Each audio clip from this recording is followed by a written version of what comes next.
பல்லவி phone பண்ணி, "நாங்க ப்ரெஸ்லேருந்து பேசுகிறோம். நீங்கள் வந்து உங்களுடைய மனைவியும் உங்கள் பெரிய மருமகளும் நிச்சயம் பண்ணுறதுக்கு அனுப்பிவிட்ருக்கீங்களாமே மறைமுகமாக, இது உண்மையா?" அப்படிங்கிற மாதிரி பேசி அவங்கள அனுப்பி வைக்கிறாங்க.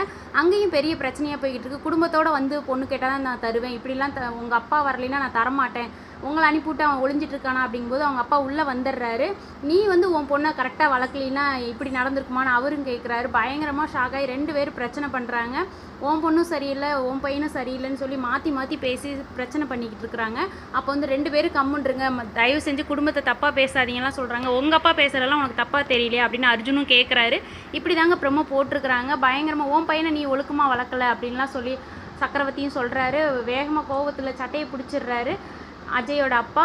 2 பேருக்கு பிரச்சனை பெருசாகிடுது. "இந்த விஷயத்துக்கு நீங்கள் மன்னிப்பு கேட்கலின்னா நான் சும்மா விட மாட்டேன்" அப்படின்லாம் சொல்கிறாரு. "உன் பையனை உள்ளே தூக்கி போட்டுருவேன்" அப்படிங்கிறாங்க. இப்படி தாங்க பிரச்சனை போயிட்டுருக்கு. இதில் பல்லவிக்கு ரொம்ப சந்தோஷம். பிடிச்சிருந்தா ஒரு லைக் கொடுங்க. நீங்கள் என்ன நினைக்கிறீங்கன்னு கமெண்ட்டில் சொல்லுங்கள்.